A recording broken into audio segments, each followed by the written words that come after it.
Yo, what's going on everyone? It's your boy Champion Master Flame, and as anticipated, the Masters 8 unfortunately had many flaws. So in today's video, we're going over the top 8 biggest missed opportunities. But wait, I'm not alone today. In this video, I am joined by the biggest Leon simp of all, Drift Lunatic.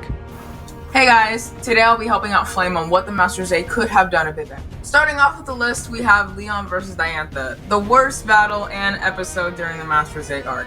This was super rushed, and we didn't even get to see the full battle. Instead, we had to find a lost child, and then we kind of got sidetracked from the battle, and nobody wanted that. And Diantha held on during the last of the battle, but it still wasn't enough to fully satisfy a lot of viewers, especially not giving us the proper battle we deserve.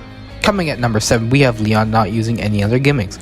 Leon only using Dynamax was alright, but there's always going to be a lingering feeling about the fact that Ash got to fight Leon with everything he's got, but Leon didn't. It would have been so cool to see Leon use Z-moves as well as Mega Evolution.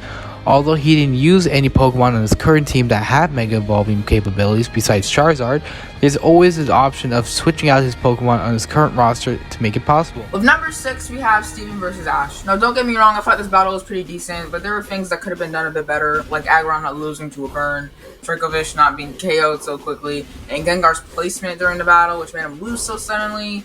It felt like Ash had a plan in the beginning as well, but then it just kind of got ruined with Dracovish losing, and then it kind of felt like Ash was just going random at that point. I get what they were doing with Steven with him being, powerful, I guess, and we haven't seen Ash versus Steven at all, but it just kind of felt like they were writing this really randomly, and then they just pulled an Ash move at the end and then he won. I don't know, maybe I'm just being salty, but yeah, it felt it was pretty decent. Coming at in number 5, we got Cynthia not using Mega Garchomp.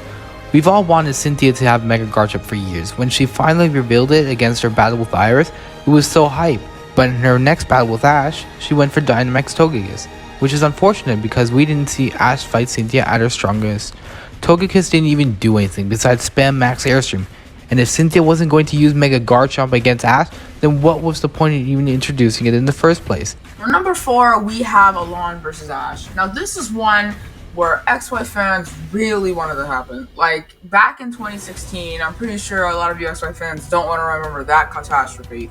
But I can see why a lot of people really did want this to happen, especially Alon being here and not fighting Ash. That doesn't logically make sense. I get why he went against Leon, the whole Charizard can beat Charizard type of thing, but that didn't even last a long time. Like, we already knew that Alon was gonna lose, but they didn't even make that any better at all. But it was really wasted potential just to put Alan here and just for him to leave right after that. That wasn't good. Coming at number 3, we've got not having a proper introduction episode. In past leaks, we've got an introduction episode to reintroduce all the characters, but here, we only got half an episode where we got to see all the characters talk, and then we jump right into the battles. Ash and Alon don't even talk, which is really weird. And Ash doesn't even watch the battles with the other champions. If he did, we could have gotten some really cool interactions between Ash and the others. For number 2, we have Go and Project Mu, but this might surprise people, which is let me explain it quick. Project Mu itself was and is an unprepared arc, and especially since we were just now getting to conclusion. But the issue we have is how it was handled during the Masters 8. If you guys can recall, Go was basically forced to push to the side just for this arc. It was not shown at all during the 4-parters except for that one cameo. But it does not make any sense since Go was one of Ash's valuable friends that is just as important as any other companion that showed up or looked at that battle at all.